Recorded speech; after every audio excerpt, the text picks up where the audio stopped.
এটা মানুষের জন্য খুব ভালো। আর ভাই ঠাকুরপুকুর কলকাতায় যেতে হয় বা এদিকে আমতলায়, এই এলাকার বহু মানুষ আছেন, বিরাট জনসংখ্যা, তারা এই ল্যাবের সুবিধা নিতে পারবেন। আমি এসেছিলাম আজকে উদ্বোধন করতে, দেখা করতে। দক্ষিণ চব্বিশ পরগনার আধুনিক স্বাস্থ্য পরিষেবা আরও সহজলভ্য করতে পৈলানহাটে চালু হলো SSRM ডায়াগনস্টিকের নতুন কেন্দ্র। রবিবার পৈলান হাউজিং পার্কে পৈলান গ্রুপ অফ ইনস্টিটিউশনসের সহযোগিতায় কেন্দ্রটির উদ্বোধন করেন রাজ্যের পঞ্চায়েত ও গ্রামীণ উন্নয়ন, কৃষি বিপণন ও প্রাণী সম্পদ উন্নয়ন দফতরের মন্ত্রী দিলীপ ঘোষ।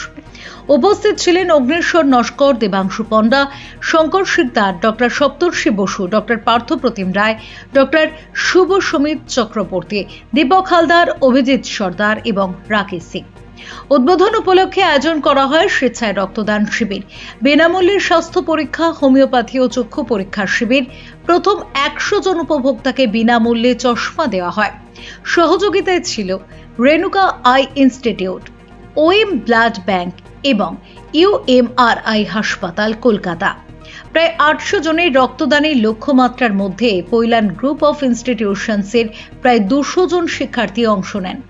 অনুষ্ঠানে বক্তারা জানান, ঠাকুরপুকুর থেকে আমতলা পর্যন্ত প্রায় 10 কিলোমিটার এলাকায় আধুনিক ও পূর্ণাঙ্গ রোগ নির্ণয়ের পরিকাঠামোর অভাব ছিল।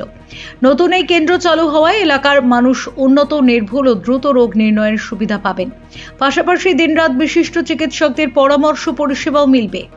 পৈলান গ্রুপ অফ ইনস্টিটিউশনসের ভাইস চেয়ারপারসন মুনমুন সাহা জানান, এই উদ্যোগ স্থানীয় মানুষের উন্নত স্বাস্থ্য পরিষেবার পাশাপাশি শিক্ষার্থীদের হাতে কলমে প্রশিক্ষণের সুযোগও তৈরি করবে। রেজিস্ট্রার কুণাল চক্রবর্তী বলেন, SSRM ডায়াগনস্টিকের সঙ্গে এই উদ্যোগ মেডিকেল ল্যাবরেটরি টেকনোলজি ও অপটোমেট্রি বিভাগের শিক্ষার্থীদের বাস্তব অভিজ্ঞতা অর্জনে গুরুত্বপূর্ণ ভূমিকা নেবে। একটা নার্সিং হোমের প্রয়োজন ছিল, অনেক বড় এলাকা তো, বিষ্ণুপুর বা সাতগাছিয়া দুটো জয়েন্টলি আছে তো একসঙ্গে, তাই এখানে একটা নার্সিং হোমের প্রয়োজন ছিল। নার্সিংটা হয়েছে, খুব ভালো হয়েছে, মানুষের এখানে সেবা হবে, সেজন্য করার দরকার ছিল।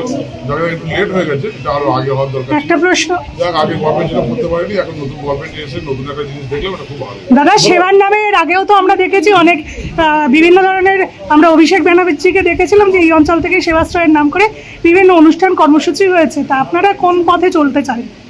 দেখুন, সেবাশ্রয়টা কোনো একটা মানুষের উপকারের জায়গা ছিল না, ওটা একটা টাকা তোলার জায়গা ছিল। ওদের কিভাবে টাকা এখান থেকে ইনকাম করা যায়, মানুষের নামে বিভিন্নভাবে অবৈধভাবে চিকিৎসা করে বিভিন্ন রকম করে, এটাই ওদের পরিকল্পনা ছিল। ওদের মানুষের সেবার উদ্দেশ্য ছিল।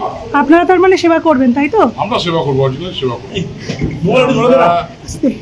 আমাদের পশ্চিমবাংলায় আমরা জানি স্বাস্থ্য ব্যবস্থার অবস্থা কি। গ্রামে গঞ্জের মানুষ ভালো চিকিৎসা থেকে বঞ্চিত। পৈলান গ্রুপ থেকে তারা একটা এখানে প্যাথোলজি ল্যাবের নতুন উদ্বোধন করছেন। আমাকে ডেকেছিলেন, দক্ষিণ চব্বিশ পরগনার সঙ্গে আমি সেই 84 সাল থেকে যুক্ত, বিভিন্ন সংগঠনের কাজে বারবার গেছি। এইসব এলাকায় একটা উন্নত ধরনের চিকিৎসার সুবিধা দেওয়া, এটা মানুষের জন্য খুব ভালো। আর ভাই ঠাকুরপুকুর কলকাতায় যেতে হয় বা এদিকে আমতলায়, এই এলাকার বহু মানুষ আছেন, বিরাট জনসংখ্যা, তারা এই ল্যাবের সুবিধা নিতে পারবেন। আমি এসেছিলাম আজকে উদ্বোধন করতে, দেখা করতে। Bureau report, channel 10।